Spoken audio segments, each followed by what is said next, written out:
Donc bonjour à tous, aujourd'hui on va parler solaire avec mon partenaire Synology.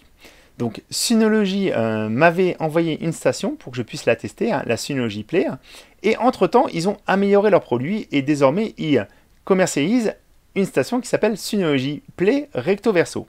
Voilà, donc je vais vous montrer déjà à quoi ça ressemble et après on va parler des chiffres de production et vous verrez c'est assez surprenant. Donc voilà, donc au premier plan vous voyez bien mon ancienne station, donc la Synology Play, hein, et derrière on a la Synology Play Recto Verso.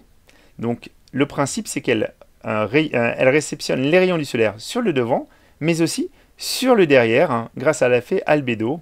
Donc il y a des cellules qui peuvent capter la lumière par derrière. Voilà. Donc moi c'est une question que j'avais posée aux personnes qui me suivent.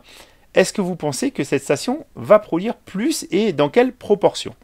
Et parce qu'il faut savoir que pour le reste, la station est identique à l'ancienne version et le prix est aussi identique. Voilà. Donc je m'attendais à ce qu'il y ait une légère hausse de la production, mais vous allez voir, c'est vraiment supérieur à ce que l'on pouvait s'attendre. Voilà.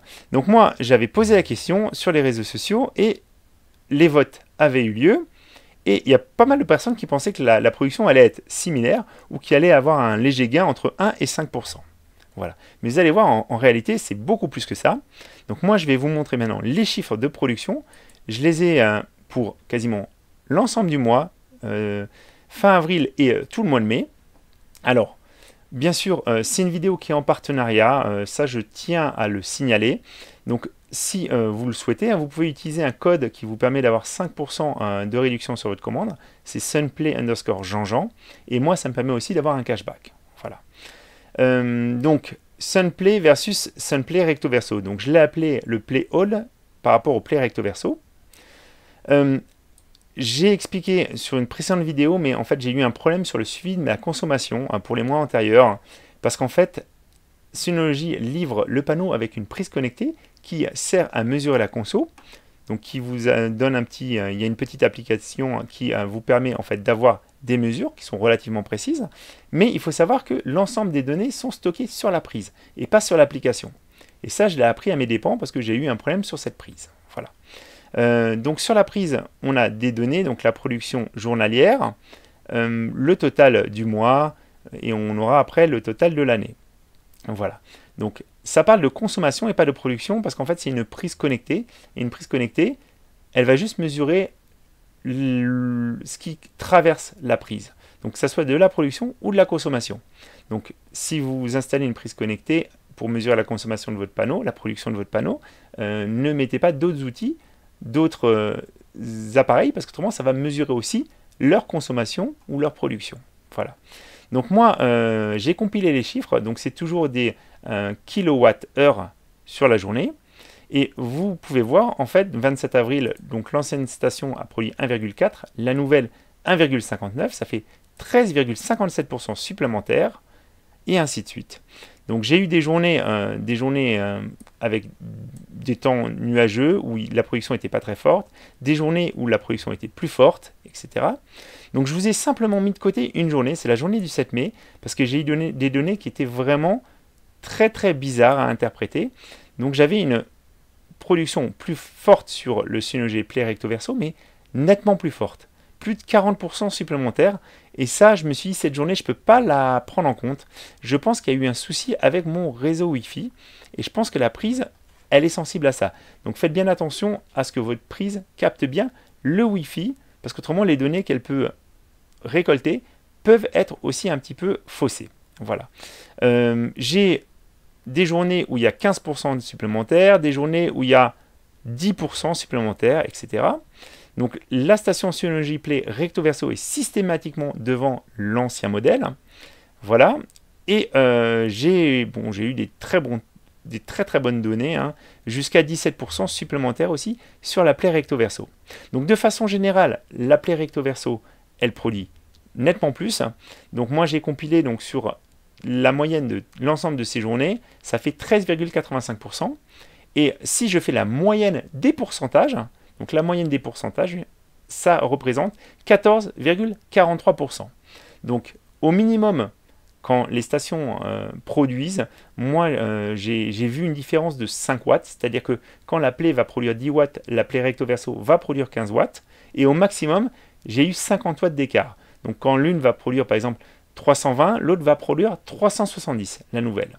Voilà. Donc ça vraiment, c'est vraiment très très bien, surtout qu'en plus ma station n'est pas totalement optimisée. Vous avez vu, j'ai un gravier blanc, donc ça c'est quand même positif.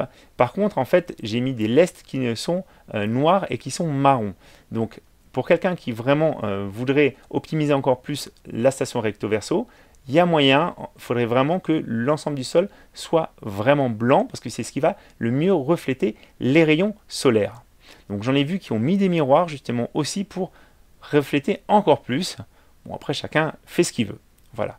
Alors, je voulais vous parler aussi de ces panneaux recto verso. Donc ça, c'est pas propre uniquement à Synology, mais pour vous en parler, parce qu'il y a beaucoup de gens qui disent les panneaux all-in-one, c'est vraiment pas bien, c'est plus cher, etc. Alors oui, les panneaux comme ça, all-in-one, c'est un peu plus cher que des panneaux que vous installez sur votre toiture, mais ça correspond aussi à des cas. Par exemple, moi, je suis en copropriété. Jamais je n'aurais pu installer sur mon toit des panneaux fixés. Là, j'ai pu m'entendre et j'ai pu installer ces panneaux qui sont simplement posés, ils sont simplement lestés. Donc, ça correspond à plein de cas de figure en fait. Les locataires peuvent s'équiper. Vous n'avez pas besoin d'être propriétaire et d'aller faire des travaux sur votre maison. Vous n'avez pas non plus de gros chèques à sortir et à faire confiance à un entrepreneur. Tout ça, vous pouvez très simplement les mettre en place. Donc, il y a une facilité de mise en place et vous pouvez aussi optimiser. Vous pouvez optimiser l'exposition. Vous pouvez changer l'angle parce qu'en fait, ils sont réglables. Donc, vraiment, ça a des points forts aussi, ces solutions all-in-one. Et par contre, dans les points faibles, donc c'est un petit peu plus cher unitairement, c'est un petit peu logique aussi, et la réinjection que vous faites avec le panneau est gratuite. Voilà. On ne peut pas réinjecter contre rémunération, comme c'est le cas avec une installation classique de toiture. Bon, après, il est aussi possible de rajouter ces panneaux all-in-one en plus de votre installation de toiture, et là, je dis rien. Mais le fournisseur ne pourra pas faire la différence entre ce qui provient de la toiture et ce qui provient de ces panneaux all-in-one. Voilà. Alors, j'ai voulu aussi un petit peu réfléchir sur ça et extrapoler. Parce qu'en fait, les panneaux mobiles, ils sont, si vous jouez le jeu, hein, si vous les exposez correctement et si vous changez l'angle à l'automne et à l'hiver, ils produisent plus que des panneaux fixes. Donc en fait, les gens qui comparent 400 watts de puissance sur un panneau mobile et 400 watts de puissance en toiture, pour moi, c'est pas un bon raisonnement. Voilà. Un panneau fixe, ça aura une production qui sera plus faible d'environ 20% au minimum, parce qu'on ne peut pas changer l'angle de son toit. On ne peut pas faire ce genre de choses. Donc, un panneau mobile de 400 watts, en réalité, c'est équivalent à un panneau fixe d'environ 500 watts. Voilà. Et donc 4 panneaux mobiles, ça fait 1600 watts, c'est équivalent à environ 2000 watts de panneaux fixes. De la même façon, en fait, le recto verso, qui est annoncé à 405 watts de production, en réalité, on a bien vu, il produit 15% de plus que l'ancien modèle. Donc c'est comme si ce panneau, en fait, c'était un panneau de 450 watts. Voilà. Et 4 panneaux, ça ferait 1800 watts. Donc ça serait l'équivalent, en panneau fixe, de 2300 watts de panneaux fixes. Voilà. Donc moi, je voulais vraiment vous parler de ça. Franchement, il n'y a pas photo. Le nouveau panneau est supérieur à l'ancien de partout.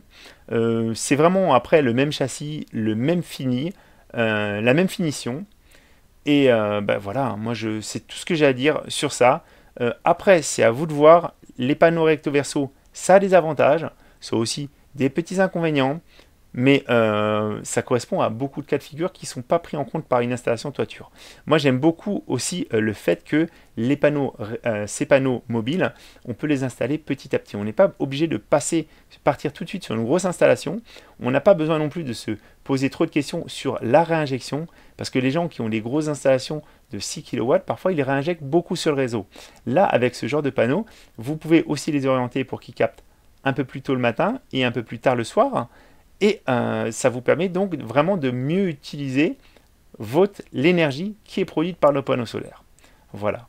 Donc je vous dis à très bientôt, j'espère que ça vous a intéressé, et n'hésitez pas à me dire dans les commentaires si vous êtes surpris ou pas par cette différence de production, qui est d'environ 14%.